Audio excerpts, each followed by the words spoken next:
50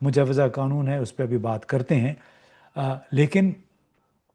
جس طرح P D M کی حکومت نے اپریل 2022 سے لے کے اب تک کم از کم کوئی 12 کے قریب ایسے قوانین باقاعدہ اس میں ترمیم کیا، نئے قوانین لے کے آئے جس سے جمہوریت پہ قدغن لگی، اس سے ہماری پارلیمان بے توقیر ہوئی، اس کے اختیارات کم ہوئے۔ اسی طرح 26ویں ترمیم کے ذریعے جو کچھ کیا گیا، اور وہ بھی قاضی فیض عیسیٰ کی سربراہی میں، اس کے تحت ہماری عدلیہ بھی عملاً کم از کم سیاسی معاملات تک، یعنی ان معاملات تک جن کا تعلق اپوزیشن جماعت سے ہو، بے بس ہو کر رہ گئی ہے۔ اور یہی ایک رونا آج کل ہم رو رہے ہیں کہ جس انداز میں قانون سازی ہوئی ہے، اب اس میں آپ کو یاد ہوگا کہ 2022 سے اور 2026 کے درمیان آفیشل سیکرٹ ایکٹ میں ترامیم کی گئیں، پاکستان آرمی ایکٹ میں ترمیم کی ہوئی، پھر سپریم کورٹ آف پاکستان جو 26ویں ترمیم آئی، یہ جو 26ویں کانسٹیٹیوشن امینڈمنٹ تھی، پیکا اور قانون آیا تھا، الیکٹرانک کرائم اتھارٹی جو ہے، اور اسی طرح پھر پنجاب ہیبیچول اوفینڈرز کا یہ جو ابھی پیش کیا گیا ہے۔ تو اس میں بہت سارے ایسے قوانین ہیں جو کہ بنیادی طور پہ ایک مائنڈ سیٹ کو ظاہر کرتے ہیں، چاہے وہ پاکستان کے چیف جسٹس ہے صاحب کا، یا موجودہ پارلیمان ہے، پنجاب کی حکومت ہے، یا پاکستان کے حکمران ہیں۔ اس سے ظاہر یہ ہو رہا ہے کہ جو قانون سازی کا سلسلہ جنرل ضیاء الحق نے جولائی 1977 کے بعد شروع کیا اپوزیشن کو دبانے کے لیے، ہم شاید اسی راہ پہ پاکستان کو چلتا دیکھ رہے ہیں۔ اب پنجاب اسمبلی کے ممبر خالد محمود رانجھا نے یہ ہیبیچول اوفینڈرز کا بل پیش کیا، اور Punjab control of habitual offenders and anti social behaviour 2026۔ اب اس میں بنیادی طور پہ کیا ظاہر ہو رہا ہے؟ دونوں جو تازہ ترین یہ جو دو بل ہیں، ایک قومی اسمبلی میں اور ایک پنجاب میں،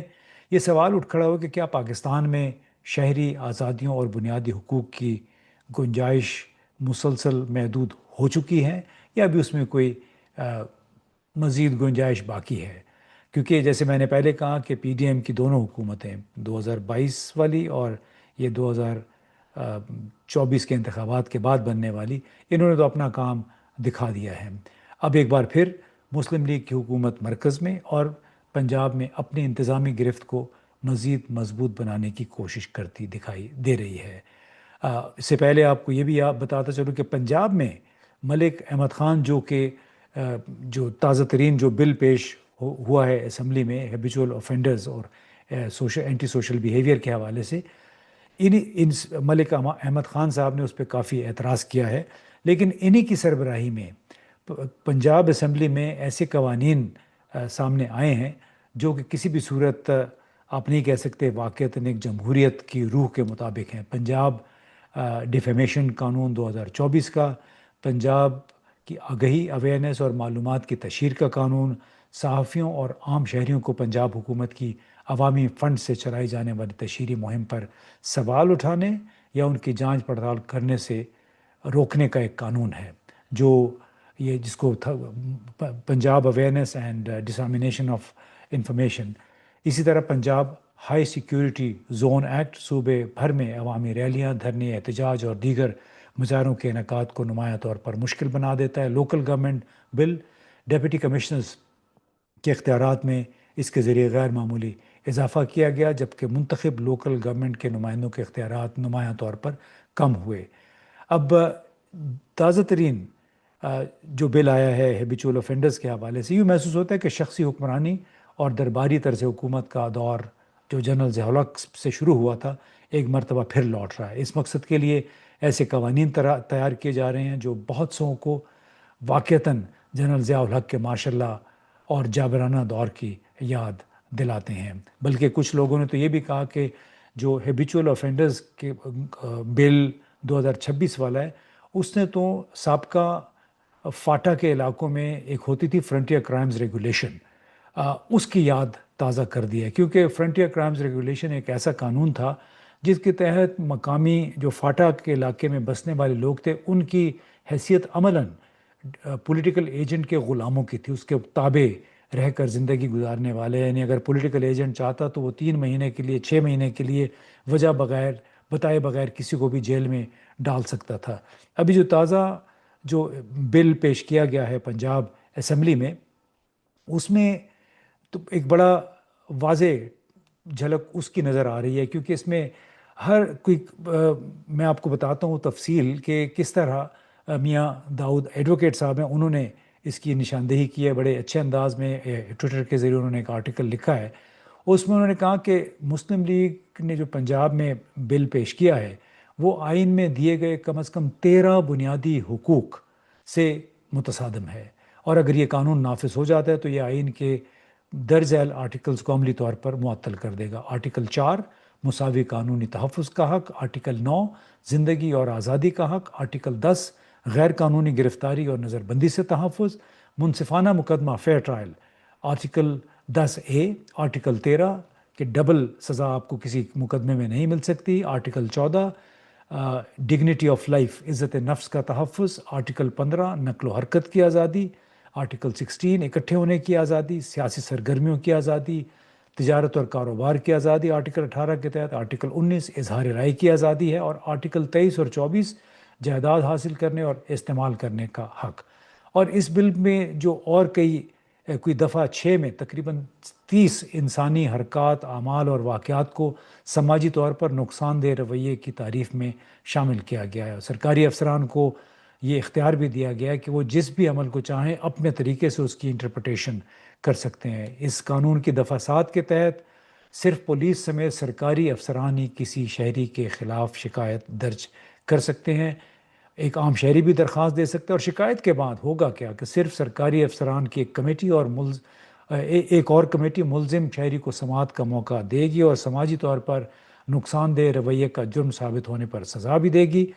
دفعہ 9 کے تحت ہر وہ شخص عادی مجرم سمجھا جائے گا جس کے خلاف ایک بھی مقدمہ درج ہوا ہو اور چالان جمع ہو چکا ہو، یا کوئی ملزم جو کسی مقدمے یا مقدمات میں دوبارہ گرفتار ہوا ہو، یا ایسا شخص جو مسلسل سماجی طور پر نقصان دہ رویے کی تعریف میں بیان کردہ جرائم میں بار بار ملوث پایا گیا ہو. اس کے علاوہ بھی بہت ساری ایسی چیزیں ہیں جو اس قانون کے تحت بینک اکاؤنٹ منجمد کیے جا سکتے ہیں، جائیداد ضبط کی جا سکتی ہے، سوشل میڈیا اور آن لائن کے جو اکاؤنٹس ہیں ان کو ختم کیا جا سکتا ہے، موبائل فون ضبط کیا جا سکتا ہے، الیکٹرانک نگرانی کی جا سکتی ہے گھر کے اندر، اور باقاعدہ ایک ڈیوائس ہاتھوں میں پہنا کے جس کے ذریعے جو مشکوک شخص ہے اس کی باقاعدہ نگرانی ہو سکے گی. پولیس رپورٹنگ، بائیو میٹرک، جائیداد ضبط کرنا، پاسپورٹ CNIC بلاک کرنا، نو فلائی لسٹ میں لوگوں کا نام شامل کیا جائے گا جن کو خطرہ سمجھا جائے گا، اور اس طرح DNA ریکارڈ، سزائیں، مختلف سزائیں ہیں. تو اس میں کچھ وکیلوں نے اس بات کی بھی نشاندہی کی کہ پنجاب کا 1871 کا کرمنل ٹرائبز ایکٹ، 1918 کا ریسٹرکشن آف ہیبیچول آفینڈرز جو ہیں، یہ ان قوانین کو مزید مضبوط کیا گیا ہے، اس میں مزید دفعات شامل کی گئی ہیں. حالانکہ جو 1918 میں جو قانون پیش کیا گیا تھا اس وقت secretary of state for India نے بھی اس قانون پر اعتراض کیا تھا کہ کسی شخص کو سزا ثابت ہوئے بغیر اس کی آزادی محدود کرنا مستقل قانون سازی کے لیے غیر معمولی اور تشویشناک اصول ہے. اور اسی طرح 1959 میں فیلڈ مارشل ایوب خان کی حکومت نے west Pakistan control of goondas ordinance جاری کیا تھا، جس کے تحت ڈپٹی کمشنر یا ضلعی مجسٹریٹ کسی شخص کو غنڈہ قرار دے کر 2 سال تک نقل و حرکت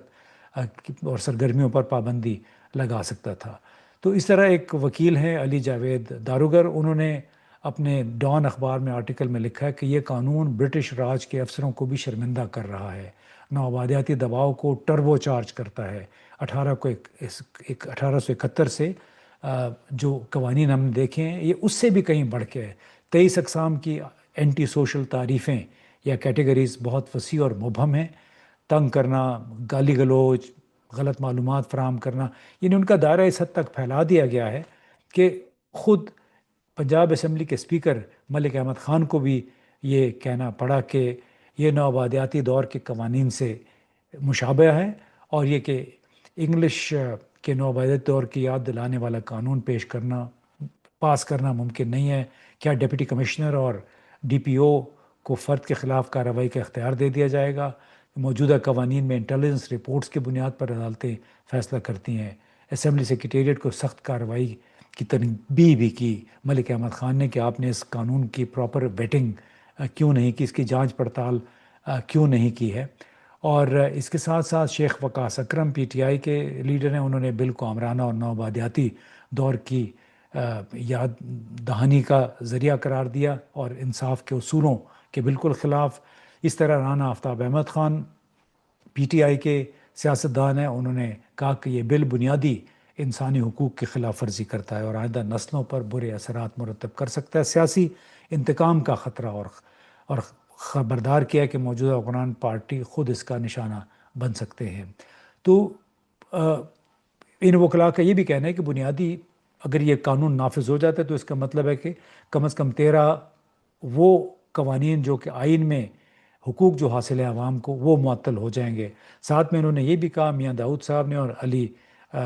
دارو-گر نے کہ بنیادی حقوق صرف مارشل لاء کے دوران معطل کیے جاتے ہیں اور ورنہ بنیادی حقوق کبھی بھی معطل نہیں ہوتے اور یقیناً کسی قانون کے ذریعے نہیں۔ اس لیے یہ مجوزہ بل پنجاب میں مارشل لاء لگانے کے مترادف ہوگا۔ اور اس طرح آپ کو جو ٹیلی کام رائٹ آف وے بل ہے اس سے بھی آپ نے دیکھا کہ کس طرح بل میں باقاعدہ واضح طور پر کہا گیا تھا کہ جو لوگ ٹیلی کام کمپنی کو اپنے گھر یا پلاٹ سے تاریں گزارنے کی اجازت نہیں دیں گے ان کو 5 کروڑ روپے جرمانہ ہوگا۔ اس کے اوپر ظاہر ہے طوفان اٹھا ہے اور اس پہ ابھی میرا خیال ہے اس کی نظر ثانی ہو رہی ہے، لیکن اس سے ظاہر کیا ہوتا ہے؟ بل پر جو مختلف قسم کی جو بلز ہیں ان پر جانے والی بحث سے ظاہر یہی ہو رہا ہے کہ پاکستان میں حالیہ برسوں میں ایسی قانون سازی کا رجحان بڑھا ہے جس میں ریاستی اداروں یا نجی اداروں کو زیادہ سے زیادہ اختیارات دے رہے ہیں، جبکہ شہری حقوق، نجی ملکیت اور عدالتی تحفظات کمزور دکھائی دے رہے ہیں۔ اور اسی لیے یہ قوانین جو ہیں صاف ظاہر ہو رہا ہے کہ سینٹرلائزیشن آف پاور یعنی مرکزیت اور ریاستی اختیارات میں اس اضافے کا سبب بن رہے ہیں۔ اور اس کو اور ایسے اختیارات کو کیا کہتے ہیں؟ آمرانہ رجحانات، یعنی آمرانہ طرز حکومت جو ہے اور طرز اور سوچ، آمرانہ سوچ، اس کی عکاسی ہو رہی ہے کہ یہ حکومت زیادہ سے زیادہ ایسے قوانین لا رہی ہے جس سے ایک بات واضح ہے کہ مائنڈ سیٹ، زور، زبردستی، دباؤ، طاقت کا بے دریغ استعمال اور عوام کو بھیڑ بکریاں، غلاموں کی طرح ٹریٹ کرنا۔ اور جو کچھ پی ٹی آئی کے ساتھ ہوا ہے 2024 کے الیکشن سے لے کے گلگت بلتستان اور آزاد کشمیر، اور اس کے دوران بھی جو کچھ عمران خان اور باقی ڈاکٹر یاسمین راشد سمیت دوسرے لیڈروں کے ساتھ ہوا ہے، اس سے ایک ہی بات ظاہر ہو رہی ہے کہ وہ مائنڈ سیٹ ہے جس کو پتہ ہے کہ اس وقت ان کا عوام میں ان کی ساکھ بیکار ہو چکی ہے۔ اور یہ ایک مائنڈ سیٹ کا ایک اور بھی ہے کہ بڑے ہی سطحی قسم کے لوگ ہیں۔ مثلاً ہمارے وفاقی وزیر مصدق ملک نے کیا کہا ہے کہ پاکستان کے پانی پر ہاتھ جو ڈالے گا اس کے ہاتھ کاٹ دیں گے، یعنی ایک وفاقی وزیر ہے۔ اس طرح اسحاق ڈار نے ایک بیان میں کہا کہ پاکستان کی طرف جو میلی آنکھ سے دیکھے گا ہم اس کی آنکھیں نکال دیں گے۔ یعنی اتنے بڑے بڑے مناصب پہ یہ لوگ فائز ہیں اور ان کی زبان دیکھیں، بالکل ایک جو بازاری قسم کی جو چھوٹے بچے جو نوجوان زبان استعمال کرتے ہیں اس کا یہ اظہار کرے۔ تو یہ مائنڈ سیٹ ایسا آ گیا ہے کہ جس میں آپ انصاف، قانون، بنیادی حقوق، آئین کی بات اگر کریں گے تو ہو سکتا ہے کہ آپ کی آنکھیں نکل جائیں، آپ کے ہاتھ کاٹ دیے جائیں۔ بڑا سوچ سمجھ کے ہمیں ابھی بات کرنی پڑتی ہے کہ آخر کہاں پہ پھنس گئے ہیں۔ پاکستان کی غالب اکثریت عوام کی جو ہے اس کا کیا قصور ہے کہ اس کو